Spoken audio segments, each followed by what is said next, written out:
Pessoal, vamos lá, vamos para a nossa parte 2 de roteirização, ok? Então, continuando o tema roteirização, hoje nós vamos precisar de uma régua. Bom, vamos lá. Olha só, existem muitos tipos, muitos métodos de roteirização. A questão é que todos eles em comum consideram que as melhores rotas elas são obtidas quando eu tenho um grupo de clientes ali, um grupo de pontos para entregar relacionados espacialmente e eu tenho um ponto de origem, que é onde vai sair essas entregas. Para eu fazer o desenho da rota, se eu não consigo, obviamente, entregar numa rota só, eu tenho que fazer um roteiro o máximo possível que vai assemelhar uma flor, uma margarida, ok? Pétalas, ali onde o miolo é o ponto de origem, ok? E cada rota seria uma pétala dessa flor, ok? Dessa margarida. Então, todos eles têm esse mesmo, por mais que eu use outras técnicas, o desenho final, o ideal que eu devo tentar atingir é esse formato de flor, de margarida. Então, nós vamos conhecer hoje os dois principais métodos de desenhos de rota, que é o método da varredura e o método das economias. Vamos começar vendo o método da varredura. Bom, ele é o método mais simples de se fazer. Eu faço ele à mão, sem grandes contas, ok? Super simples, só somar, subtrair, enfim.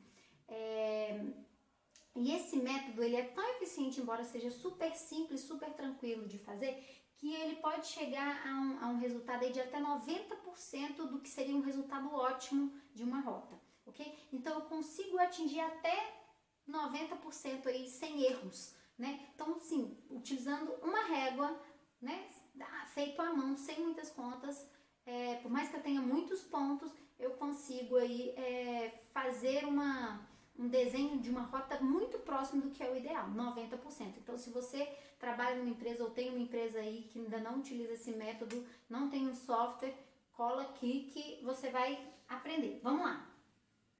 Um detalhe. Ele é utilizado quando eu não tenho muitas restrições do tipo janela de entrega, lembra lá? Agendamento, clientes trabalham com muitos agendamentos, ao menos que eu consiga articular junto com esse agendamento para eu conseguir manter a minha rota ali. Então, eu não posso ter muitas restrições, ok? Senão, eu posso não conseguir cumprir esse roteiro que eu vou desenhar. Vamos lá. Como que funciona? Eu tenho aqui métodos, pontos relacionados espacialmente. Eu tenho aqui o quadradinho preto no meio, o meu depósito, que é o meu ponto de origem. E eu tenho que entregar, olha só, para todos esses clientes aqui, ok?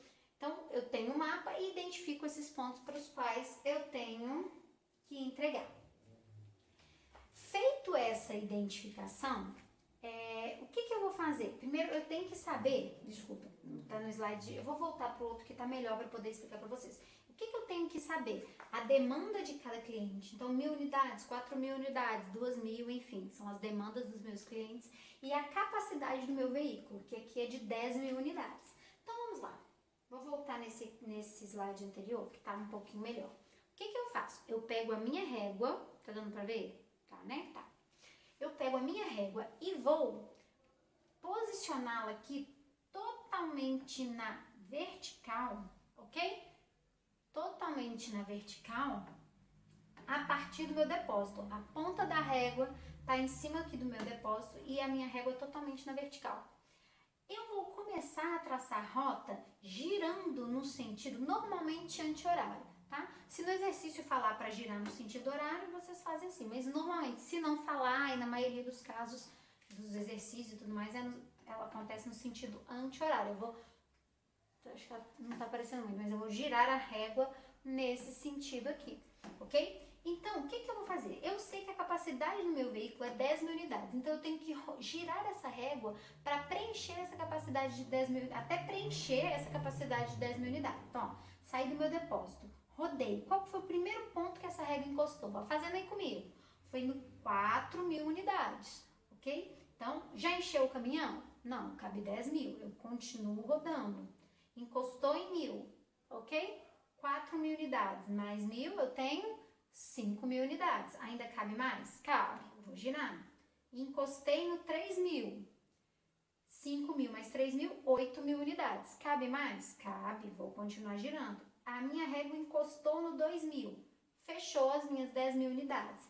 Então, deixa eu fazer aqui, para poder me marcar. Então, olha só, girei aqui.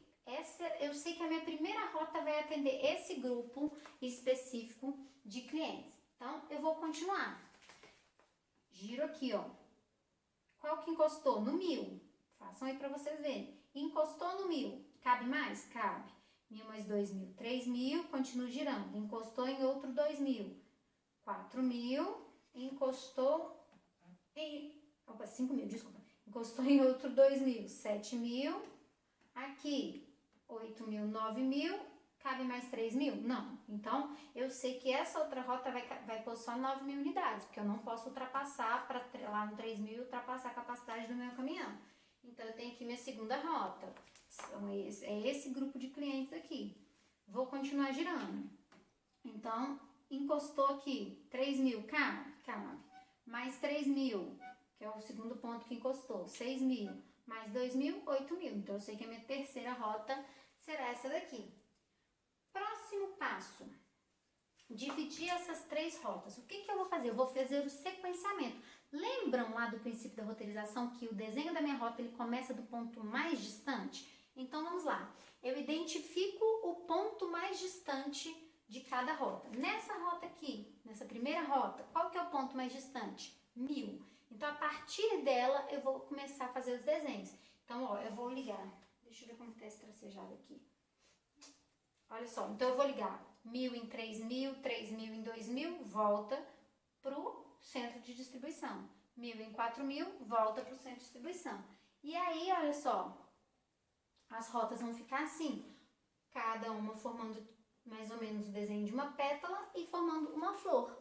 Isso é método da varredura. Simples de fazer, eu faço à mão, mas eu tenho que ter um mapa onde... Tá vendo? Eu tenho pontos relacionados espacialmente. Se eles não representarem a realidade ali de relação entre os pontos no mapa, esse método não funciona. Aí eu tenho que ter a quantidade ali, quilometragem entre cada item para eu poder fazer essas contas, ok? Então esse aqui é o método da varredura. Super tranquilo de fazer.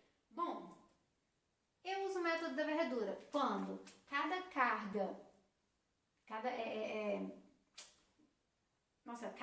demanda, né? A demanda de cada cliente é uma parte só do caminhão, do que o caminhão é capaz de levar, ok? Quando todos os veículos têm o mesmo tamanho, ou quando é um único veículo para fazer todas as entregas, porque se eu tiver quantidades diferentes para cada veículo, isso já não se aplica mais, e quando não existem muitas restrições de tempo, tipo janela de entrega, tipo agendamento e coisas assim que pode dificultar fazer o desenho dessa rota, ok? Mas para os que conseguem essa técnica da régua e da varredura, é excelente.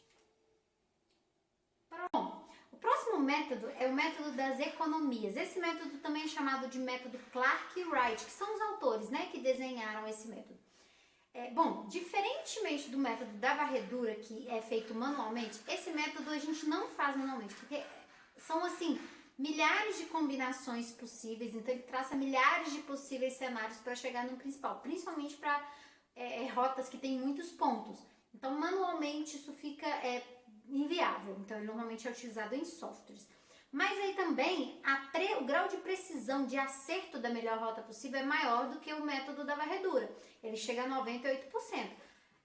Bom, a gente tem aí 8% a mais de acerto. Para grandes empresas que trabalham com rotas muito complexas, isso pode significar uma grande economia. Mas para empresas mais simples, o método da varredura que a gente viu anteriormente, ele atende perfeitamente. Eu não vou ensinar vocês a calcular, até porque isso não é feito manualmente, mas só para vocês terem uma noção de como funciona. Então, a gente tem aqui uma simulação de um depósito, né, do ponto de origem e de dois pontos da rota, uma rota que teria mais pontos para entrega. Então, como que eu começo? Eu calculo quanto ficaria para entregar no ponto A e voltar. Aí eu coloco lá esse valor. Depois eu calculo quanto ficaria para ir no ponto B. Coloco lá esse valor. Aí eu vou e calculo quanto que ficaria para passar em A e B de uma vez, se fosse possível. E eu vejo a diferença, o quanto que eu economizei atendendo 2 pontos ao invés de 1. Então, Se eu economizei ali, se é possível fazer essa rota por causa das características do caminhão, pela quantidade que o cliente quer, pelos horários que eles têm disponíveis, se é possível fazer essa rota, eu coloco essa como a melhor opção dentre essas duas. E eu vou fazendo todas as combinações possíveis, incluindo todos os pontos que eu tenho para coleta ou entrega. Então é muito complexo de se fazer à mão, por isso a gente não faz, ok? Mas para vocês conhecerem, porque todo software que utiliza esse método, ele leva, os algoritmos que são desenhados, eles levam em consideração esses critérios aqui, ok?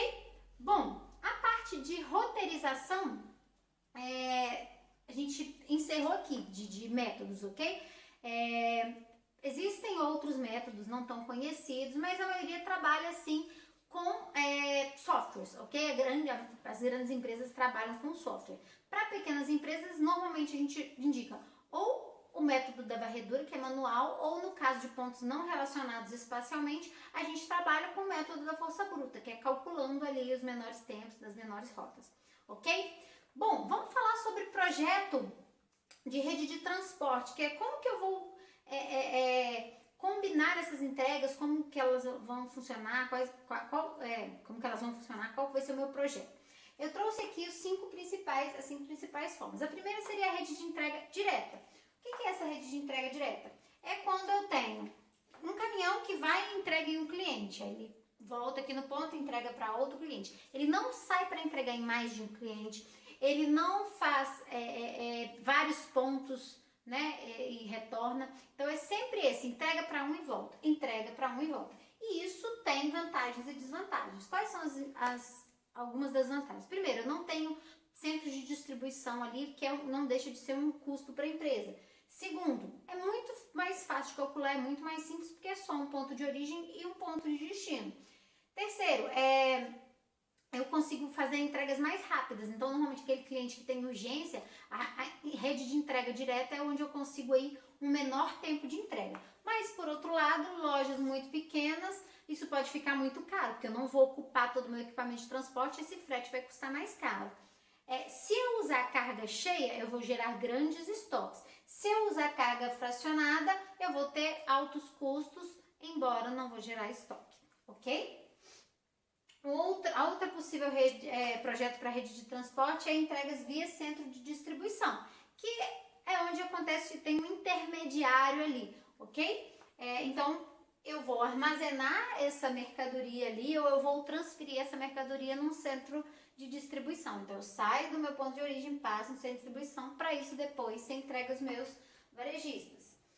Próximo tipo é o cross-docking. Lembram da nossa dinâmica? A resposta da nossa dinâmica nós vamos ver hoje aqui como que funciona. Vamos lá, eu cheguei a comentar lá no dia. Mas o cross-docking, ele utiliza aí os centros de distribuição como um ponto, digamos um ponto de encontro. A mercadoria ela não fica armazenada, isso é uma importante característica do cross-docking. Eu não chego, armazeno e a mercadoria sai outro dia, não. Como que isso funciona? Eu vou com a mercadoria para o meu centro de distribuição de forma coordenada com outros fornecedores. Chegando lá no centro de distribuição, a gente procura fazer com que essa chegada ocorra num prazo mais próximo possível, no mesmo dia, na mesma hora, se possível.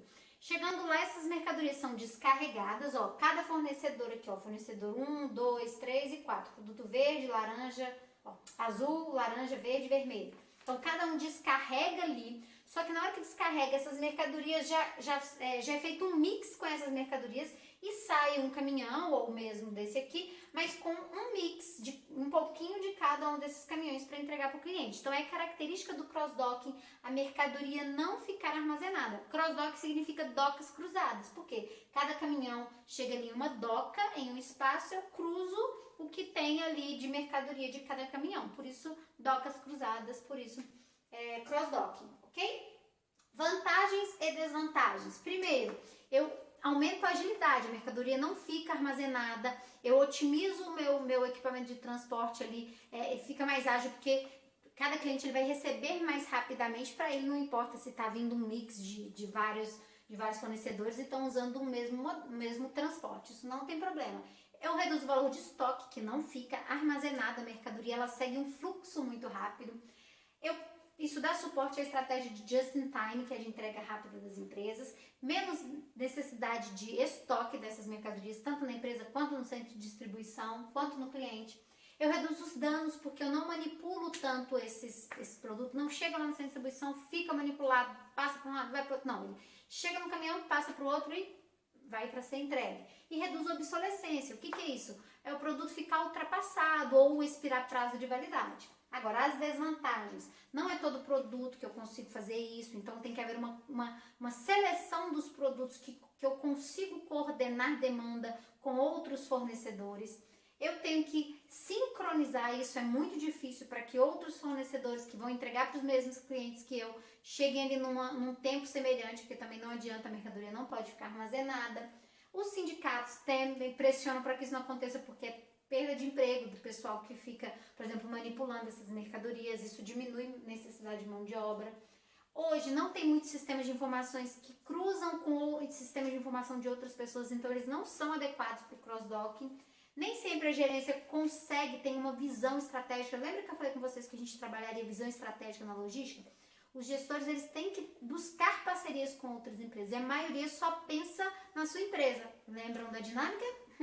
E o medo de stock out, porque não tem estoque armazenado. Stock out é falta de estoque. É o cliente precisar e eu não ter esse estoque. Porque como não fica armazenado, não tem ali próximo no centro de distribuição, eu tenho que ter muito amarrado qual que é a minha demanda, quando que esse cliente precisa receber, quando os outros fornecedores conseguem chegar lá no centro de distribuição, para que não falte estoque para atender o meu cliente, para que não falte estoque lá no meu cliente. Beleza?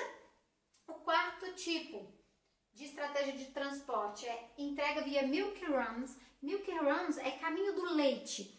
Bom, por que chama milk runs? Porque os leiteiros eles passavam coletando leite. Opa, tem um neném meio bravo aqui.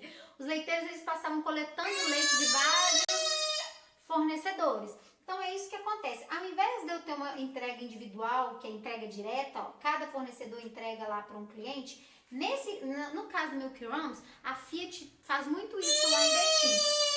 Ela tem, por exemplo, tem um caminhão que passa em vários fornecedores dela para levar. Então, eu uso o mesmo caminhão para passar em vários fornecedores e levar para ela. Isso é Milk Runs, como um caminho do leite. E por último, a entrega via centro de distribuição com Milk Runs. A diferença é que vem vários fornecedores, passam no centro de distribuição e daí vão para vários varejistas, ao invés de sair um caminhão aqui para vários varejistas. Então mistura a estratégia de centro de distribuição com a estratégia de Milk Runs.